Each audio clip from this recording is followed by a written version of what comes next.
today I'm making a video to share the fact that I was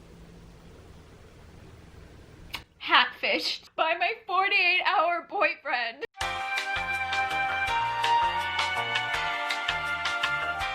The longer I wait for my crush to text me, Jesus Christ, I sound like a teenage girl, the more I wonder, am I still dating for love, or am I dating for free food, cock, and YouTube content? Jesus Christ, I need a Bible. Sis just needs some distraction from the dude that she likes, okay? Okay. So I met this new guy off where all the local trash likes to gather, aka Hinge. And this guy gave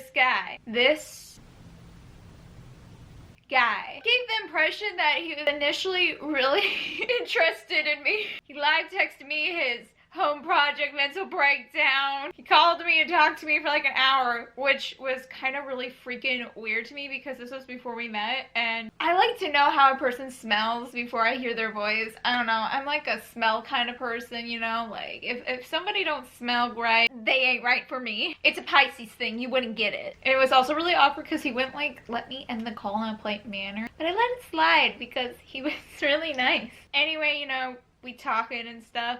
This guy just then dead-ass sends me his location and the bio thing on the iPhone, and he's like, we should meet. You should come over to my house. So you know what I did? I know what I did. I drove over to his house, and it was like 30 minutes, which is so funny and sad because like with the guy that I actually like, I wouldn't do that when we initially met. Okay, bitch, calm down. But you know, for distraction from the guy I actually like, I do anything. So yeah, I drive there. I arrive. Low-key have a panic attack because it's a combination of guilt and the fact that I just drove 30 minutes to some guy's house that I've never met before. What am I doing? Who am I? What am I doing with my life? Okay, we need to give this new dude a name. Let's call him Hatfish. And the reason why we're calling this is because I text him, letting him know that I'm there. He opens up his garage door, and there he is. No hair. Honestly, like, part of me is like, I don't really care about hair because, like, I have enough hair for, like, the both of us. Because, like, seriously, I have really thick hair. But I don't recall him not having hair on his profile. So then after the initial, you know, introduction thing, I excused myself to the bathroom to peep his profile. And that is where I realized that he's wearing a hat in every single picture.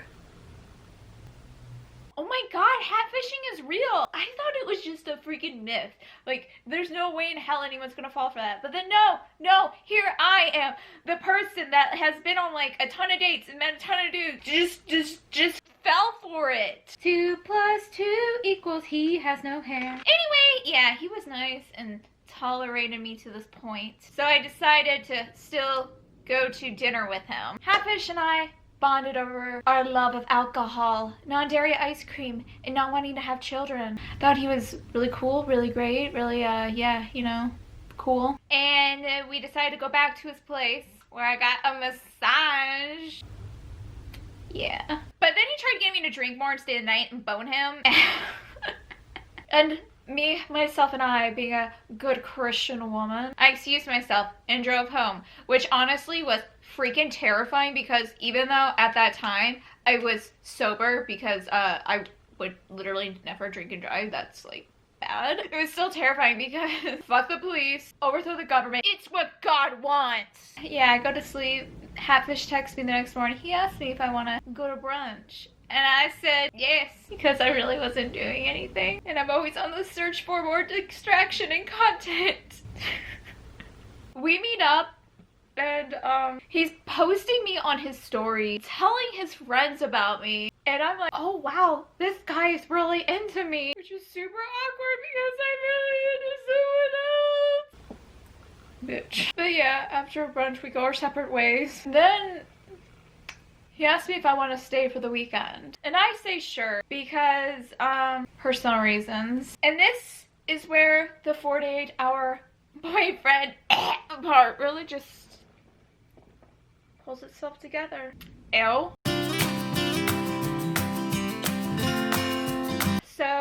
arrive. We had pizza and beer.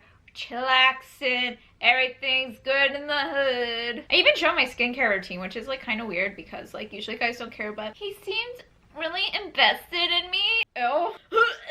Ew. Then comes bedtime. This bitch, I'm like still kind of like low-key drunk. He's just over here like shoving his boner against my body, and yeah. So I'm a good Christian woman. You do not get to put your peeping in me before marriage. This pussy is a church, and you can only enter if you are a man of God. So then we go to sleep.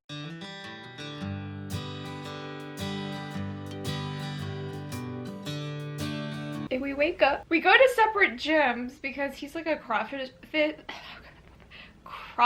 bro, and I'm a Planet Finesse kind of girl. We have our reunion then, and then he informs me that he has a headache, and rather than take ibuprofen or something like a normal civilized human being so we can, like, you know, spend more time together, he decides to take a nap, in which he left me alone with myself and my thoughts. So then I cleared his house of all his belongings.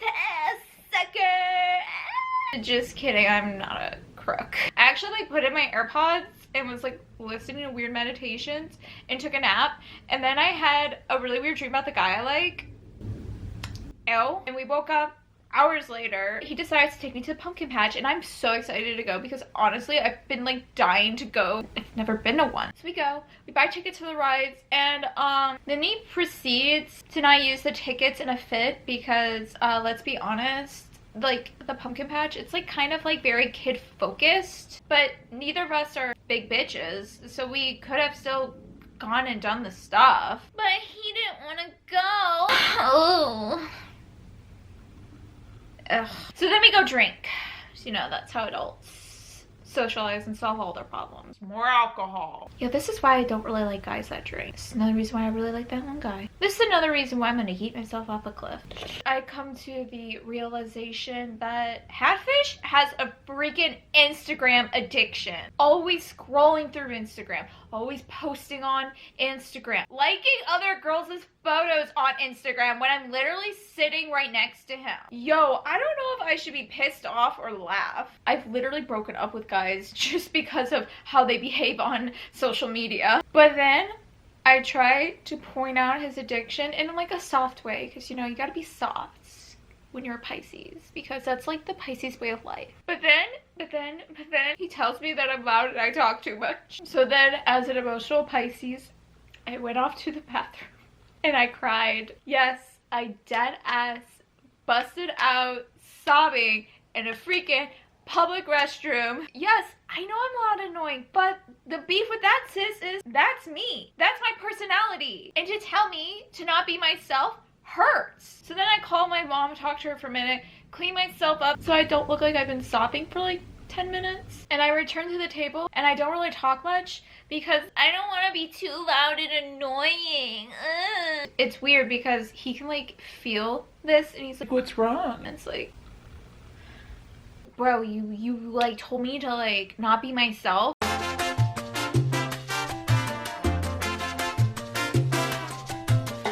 We eventually leave and he asks me if I want to drink more at the house and watch a movie, and I say sure, because let's just drown all of our freaking troubles in alcohol. Don't you know that's the adult way of doing things?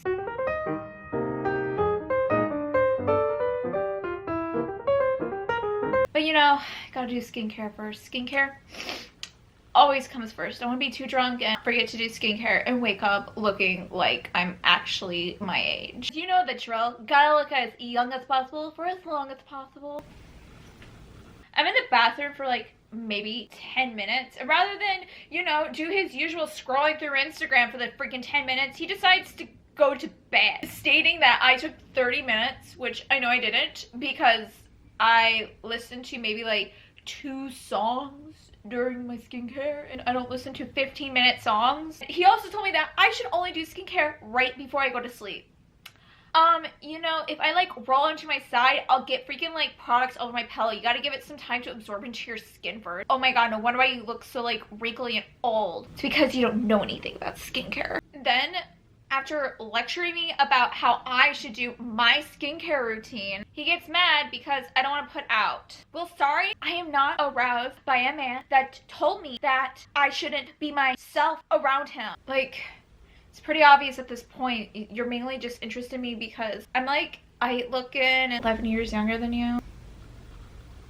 What? I like old men. And then to top things off of that night, small PPX repeatedly spam calls me, and of course I forgot to put my phone on vibrate, so my phone is just shouting the name of this person with the quack quack ringtone, and it's just like he's calling. It's just like I'm gonna go yeet myself off the nearest cliff. I don't know why he was calling me, but he was calling me.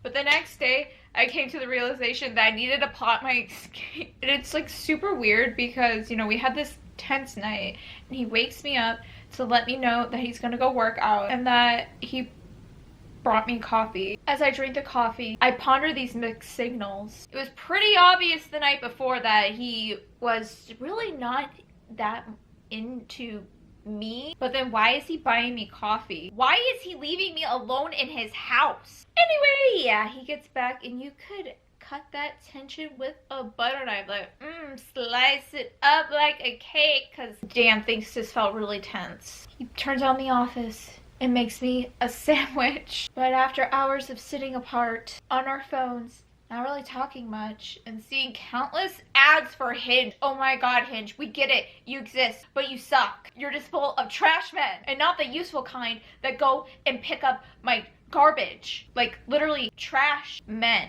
I make up the excuse that I gotta go hang out with my friends for their birthday, which, as a good Christian woman, was not a complete lie because technically it was my friend's birthday weekend, but we weren't doing anything at that specific time frame I had stated, so it was like not a complete lie. So I'm still Father, Son, Holy Spirit, child of God. But yeah, after awkwardly gathering my few belongings that I had brought with me, he offered me a Gatorade for a road, walked me out, and then hugged me, and then like was like still talking to me. But yeah, I was like, gotta go, and departed from that awkward potato land. But after like 37 years of driving, because he lives like on the literal opposite side of town that I reside on, I go into Snapchat mainly to see if the guy like peeped my story. I'm just really sad like that. I noticed that Hatfish unadded me on Snapchat though. And on Hinge. That's how you know a guy is done with you, is when they just unadd you or block you off of everything. But look at the bright side. Save me the trouble of having to explain my feelings and doing all that stuff myself. Fuck, I'm so done with dating. Just kidding, I have a date tonight.